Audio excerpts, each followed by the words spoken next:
তো CAA online আবেদন করার জন্য কোন কোন ডকুমেন্ট লাগবে ইতিমধ্যেই কিন্তু সেই ডকুমেন্টের লিস্ট অফিসিয়ালি প্রকাশ করা হয়েছে।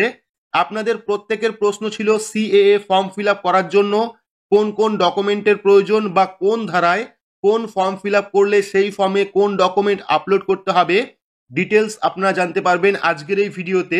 তাই ভিডিওটি শুরু থেকে শেষ পর্যন্ত অবশ্যই দেখবেন। ভিডিওটি ভালো লাগলে লাইক করবেন, চ্যানেলটিকে সাবস্ক্রাইব করে পাশে রাখা বেল আইকনটি প্রেস করে নোটিফিকেশন অল করে রাখবেন, সবার সুবিধার্থে ভিডিওটি শেয়ার করবেন। তো চলুন শুরু করি। তো এবার আমরা দেখে নেব সিএ এর জন্য অনলাইন আবেদন করতে হলে কোন কোন ডকুমেন্টের আপনার প্রয়োজন পড়বে বা কোন কোন ডকুমেন্ট আপনাকে আপলোড করতে হবে। দেখতে পাচ্ছেন নাগরিকত্বের আবেদন গ্রহণের জন্য অনলাইন পোর্টাল ইতিমধ্যেই চালু হয়ে গেছে। সরকার প্রয়োজনীয় নথির তালিকা প্রকাশ করেছে, অর্থাৎ ডকুমেন্টের তালিকা কিন্তু ইতিমধ্যেই প্রকাশ করেছে।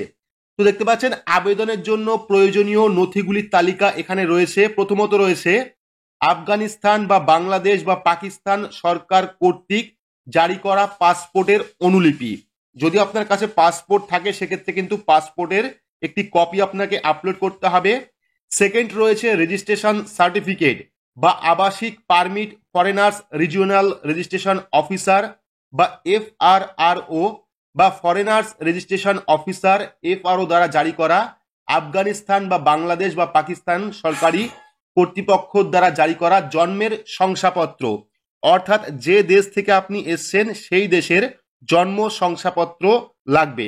যদি আপনারা অন্য কোনো দেশ থেকে এসে থাকেন, অর্থাৎ আফগানিস্তান, বাংলাদেশ বা পাকিস্তান, সেক্ষেত্রে কিন্তু সেই দেশের যে জন্ম শংসাপত্র সেটা কিন্তু আপনার লাগতে পারে। তারপরে দেখুন আফগানিস্তান, বাংলাদেশ বা পাকিস্তানের স্কুল বা কলেজ বা বোর্ড বা বিশ্ববিদ্যালয় কর্তৃপক্ষ কর্তৃক জারি করা স্কুল সার্টিফিকেট বা শিক্ষাগত শংসাপত্র। এবার দেখুন আফগানিস্তান, বাংলাদেশ বা পাকিস্তান স্কুল বা কলেজে বা বোর্ড বা বিশ্ববিদ্যালয় কর্তৃপক্ষ কর্তৃক জারি করা স্কুল সার্টিফিকেট বা শিক্ষাগত শংসাপত্র কিন্তু লাগবে। তো এই যে ডকুমেন্ট লিস্ট দেখতে পাচ্ছেন এটা কিন্তু বিভিন্ন ধারায় বিভিন্ন ফর্মের ক্ষেত্রে প্রযোজ্য, অর্থাৎ 7টা ফর্ম রয়েছে। সেই 7টা ফর্মের বিভিন্ন ফর্মে কিন্তু বিভিন্ন ডকুমেন্টের লিস্ট রয়েছে। কোন ধারায় আপনি আবেদন করছেন সেই হিসাবে কিন্তু আপনাকে ডকুমেন্ট আপলোড করতে হবে। যখন আপনারা অনলাইন ফর্ম ফিল আপ করবেন তখনই কিন্তু আপনি যেভাবে ফর্ম ফিল আপ করবেন ঠিক সেভাবেই আপনার ডকুমেন্টের প্রয়োজন পড়বে। সেই ডকুমেন্টের লিস্টও কিন্তু আপনারা অনলাইনেই ফর্ম ফিল আপ করার সময় দেখতে পারবেন। এর পরবর্তী দেখতে পাচ্ছেন আফগানিস্তান সরকার বা বাংলাদেশ বা পাকিস্তান বা এই দেশগুলির অন্য কোনো সরকারি কর্তৃপক্ষ বা সরকারি সংস্থাগুলি দ্বারা জারি করা যে কোনো ধরনের পরিচয়ের নথি লাগবে। আফগানিস্তান, বাংলাদেশ বা পাকিস্তানের সরকারি কর্তৃপক্ষ কর্তৃক ইস্যুকৃত কোনো লাইসেন্স বা শংসাপত্রের প্রয়োজন পড়তে পারে। আফগানিস্তান বা বাংলাদেশ বা পাকিস্তানের জমি বা প্রজাতত্ত্ব রেকর্ড থাকতে হবে। যে কোনো নথি যা দেখায় যে আবেদনকারীর পিতা মাতা বা দাদা দাদুরা বা প্রপিতামহের মধ্যে একজনই 3টি দেশের যে কোনো একটির, যেমন আফগানিস্তান, বাংলাদেশ বা পাকিস্তানের নাগরিক ছিলেন বা আছেন। ঠিক আছে, তার পরবর্তী রয়েছে আফগানিস্তান বা বাংলাদেশ বা পাকিস্তানের সরকারি কর্তৃক বা সরকারি সংস্থা কর্তৃক জারি করা অন্য কোনো নথি যা প্রতিষ্ঠিত করবে যে আফগানিস্তান বা বাংলাদেশ বা পাকিস্তানের আবেদনকারীরা। তো এই যে প্রথম ডকুমেন্ট লিস্ট দেখতে পাচ্ছেন এটা যারা ভারতের নাগরিকত্ব নেবেন বর্তমানে সেক্ষেত্রে কিন্তু তাদের ক্ষেত্রে এই সমস্ত ডকুমেন্টের প্রয়োজন পড়বে। তো দ্রষ্টব্য দেখতে পাচ্ছেন উপরোক্ত নথি তাদের বৈধতার সময়ের পরেও গ্রহণযোগ্য করা হবে। এটা দেখে নেবেন উপরোক্ত নথিগুলি তাদের বৈধতার সময়ের পরেও কিন্তু গ্রহণযোগ্য হবে। এগুলি ছাড়াও আবেদনকারীর জন্য নিম্নলিখিত নথিগুলি তালিকাভুক্ত করা হয়েছিল যে তারা 31শে ডিসেম্বর 2014 বা তার আগে ভারতে প্রবেশ করেছিল তা প্রমাণ করার জন্য ভারতে আগমনের সময় ভিসা বা ইমিগ্রেশন স্ট্যাম্পের কপি, অর্থাৎ ভিসা বা ইমিগ্রেশন স্ট্যাম্পের কপি লাগবে। ভারতে ফরেনার্স রিজিওনাল রেজিস্ট্রেশন অফিসার বা ফরেনার রেজিস্ট্রেশন অফিসার দ্বারা জারি করা রেজিস্ট্রেশন সার্টিফিকেট বা আবাসিক পারমিট লাগতে পারে।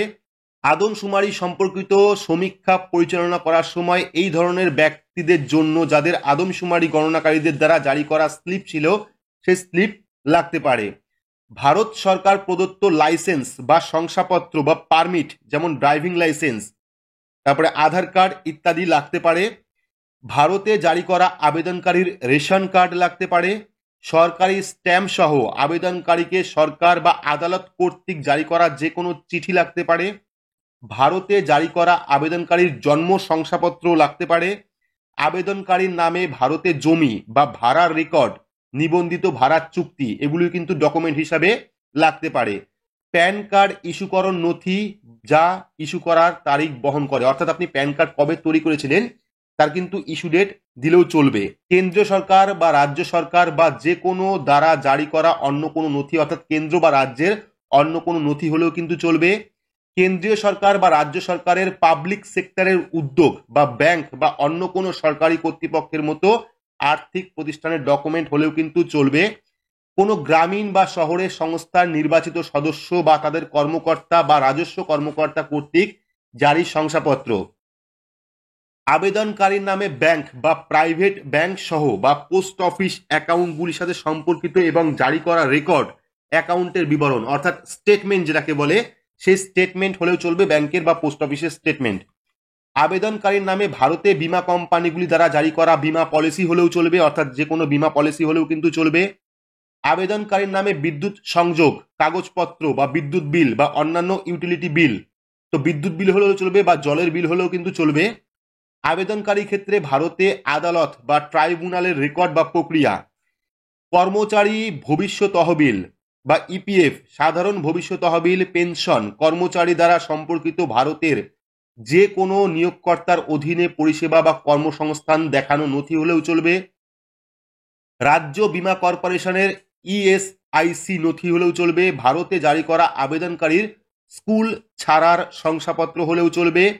একটি স্কুল বা কলেজ বা একটি বোর্ড বা বিশ্ববিদ্যালয় বা সরকারি প্রতিষ্ঠান দ্বারা জারি করা একাডেমিক শংসাপত্র হলেও চলবে। আবেদনকারীকে পৌরসভার ট্রেড লাইসেন্স প্রদান করা হয়েছে যদি হয় সেক্ষেত্রে সেই ট্রেড লাইসেন্সও আপনারা দিতে পারবেন। বিবাহের সনদপত্র অর্থাৎ বিবাহের যে কাগজ সেই কাগজ দেখালেও চলবে, বা রেজিস্ট্রি ম্যারেজ সেটাকে দেখালেও কিন্তু চলবে।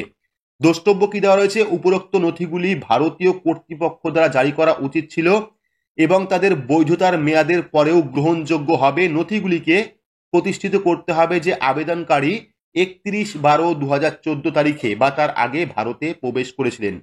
তো আবারও বলছি, বিভিন্ন ধারায় কিন্তু বিভিন্ন রকম ফর্ম রয়েছে, সেক্ষেত্রে আপনারা যে ধারায় ফর্ম ফিল আপ করবেন সেই ধারা অনুযায়ী কিন্তু আপনার যে ডকুমেন্ট সেই ডকুমেন্ট লাগবে।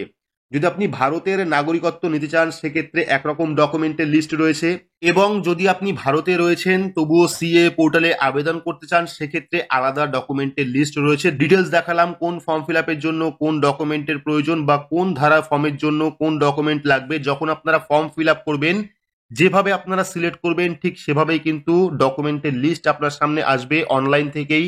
সেই লিস্ট কিন্তু দেখে আপনারা সেই ডকুমেন্টগুলি আপলোড করতে পারেন। তো পরবর্তী সময়ে সিএ নিয়ে আরো গুরুত্বপূর্ণ আপডেট এই চ্যানেল থেকে পাবেন। তার জন্য অবশ্যই চ্যানেলটিকে সাবস্ক্রাইব করে রাখবেন এবং পাশে রাখা বেল আইকনটি প্রেস করে নোটিফিকেশন অল করে রাখবেন এই রকম গুরুত্বপূর্ণ আপডেট সবার আগে পেতে। তো আজকের মতো এইটুকুই, ধন্যবাদ।